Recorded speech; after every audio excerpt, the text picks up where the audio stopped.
حج کے 5 دن ہیں. آپ پہلے تھوڑی دیر کے لیے جو نا یہ جو حاجیوں پر میں نے دیکھا ہے مینا کے دن جب قریب آنے والے ہوتے ہیں نا تو حاجی گھبرائے مل رہے ہوتے ہیں, کیا ہوگا, خیمے میں کیسے رہیں گے, رش بہت ہوگا, احرام کتنے دن پہننا پڑے گا.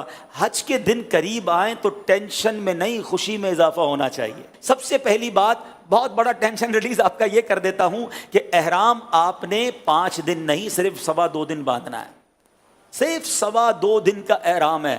1.5 دن تو پہلے عمرے میں باندھ لیا تھا آپ نے, پھر کائی کی ٹینشن ہے. پہلے میں نے کہہ دیا احرام فرینڈلی ہو جاؤ, اور حج میں میکسیمم 2.5 دن کا احرام ہے, کوئی 5 دن کا احرام نہیں ہے. ٹھیک ہے, تو آدھا ٹینشن تو ویسے ریلیز ہو گیا ہوگا. اب آ جاؤ حج کے 5 دن کیا کیا ہیں. 8 ذو الحجہ, 9 ذو الحجہ, 10 ذو الحجہ, 11 اور 12. ٹھیک ہے, یہ 5 دن حج کے جو اہم مناسک ہیں وہ اس کے اندر ہیں. 8 کو ہم نے کہاں جانا ہے, انشاءاللہ مینا جانا ہے. کہاں جائیں گے؟ ظہر کی نماز سے پہلے مینا پہنچ جائیں, اور 5 نمازیں مینا میں پڑھنی ہیں. ظہر, عصر, مغرب, عشاء اور فجر. فجر پڑھیں گے وہ کون سا دن ہو جائے گا؟ ویری گڈ, کون سا دن ہو جائے گا؟ 9 کا دن. 8 کی ظہر سے لے کر 9 کی فجر تک ہم نے مینا میں رہنا ہے.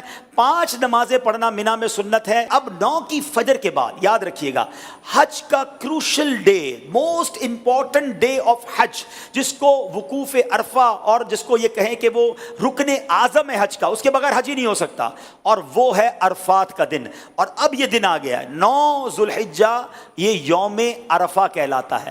اب حاجی کو جانا ہے عرفات کے میدان میں. جو 9 ذو الحجہ کا دن ہے وہ پورا دن ہم نے کہاں گزارنا ہے؟ عرفات میں. یہ خاص دن ہے. جیسے ہی ظہر کا وقت شروع ہوگا, سبحان اللہ, ظہر کا وقت شروع ہوا اور جتنے لوگ وہاں پر عرفات میں موجود ہیں احرام کی نیت کے ساتھ, وہ سارے کے سارے حاجی ہو گئے. ہاں, ایک لمحہ بھی کسی نے ظہر کا وقت شروع ہونے کے بعد سے لے کر اگلے دن صبح صادق سے پہلے عرفات میں گزار لیا, وہ حاجی ہو گیا. ہاں, لیکن جو صبح چلا گیا ہے یا ظہر کے وقت سے پہلے گیا یا ظہر کے بعد بھی گیا, وہ غروب آفتاب سے پہلے باہر نہیں نکل سکتا. یہ بڑا مسئلہ ہے کہ بعض اوقات ہوتا یہ کہ دوپہر 3-4 بجے سے بعض خیمے والے کہتے چلو بھائی مزدلفہ چلنا ہے. نہیں, مغرب کا وقت ہو گیا, اب آپ آ جائیں گے مزدلفہ. یہ جو رات ہے, اللہ اکبر, بعض علماء فرماتے ہیں کہ یہ حاجی کے لیے شب قدر سے افضل رات ہے. یہ بڑی مبارک رات ہے, دعاؤں کی قبولیت کی رات ہے. پتھریلی زمین پر وہ مزہ آتا ہے جو 5 اسٹار ہوٹل کے بیڈ میں مزہ نہیں آتا. اللہ کی رضا کے لیے لوگ زمین پر پڑے ہوئے ہوتے ہیں. تو بہرحال یہ رات وہاں گزاریں گے. اب آ گیا 10 کی صبح. پاکستان میں 10 تاریخ کو ہم کیا کرتے ہیں؟ قربانی کرتے ہیں نا.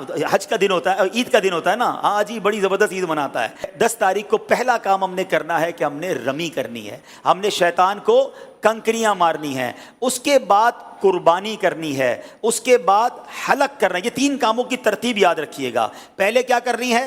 رمی کرنی ہے, پھر اس کے بعد قربانی کرنی ہے, اس کے بعد حلق کرنا ہے. آپ احرام سے فارغ ہو گئے.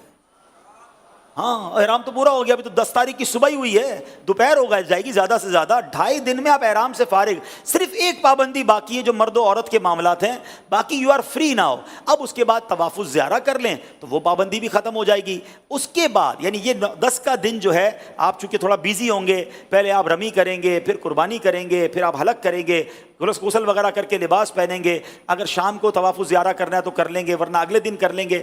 اب صرف آپ نے 11 اور 12 کا دن گزارنا ہے مینا میں, اور راتیں گزارنی ہے مینا میں اور رمی کرنی ہے. ایک واجب باقی رہ جائے گا جس کو طواف رخصت کہتے ہیں, وہ جب وطن واپس جانا ہوگا تب آپ کر لیں گے. تو یہ ہے حج, جو یہ 5 دن ہیں. اس میں پہلا دن مینا میں, اگلا دن عرفات میں, اور بقیہ 3 دن بھی مینا میں گزارنے ہیں. یہ آل ٹوگیدر 5 دن بنتے ہیں. اور آخری دن 12 کو عصر کے بعد مغرب سے پہلے آپ مکہ آ سکتے ہیں. تو یوں دیکھا جائے تو یہ 4.5 دن بنتے ہیں اور 4 راتیں ہیں. تو اٹس ناٹ ہیوج ورک. کوئی ٹینشن ڈالیں, اپنے ساتھ آپ ضرورت کا سامان لے جائیں گے اور لوگوں میں تقسیم کرتے رہیں گے تو انشاءاللہ حج میں کوئی ٹینشن اللہ نے چاہا تو نہیں ہوگی. آپ دوسروں کو ٹینشن ریلیز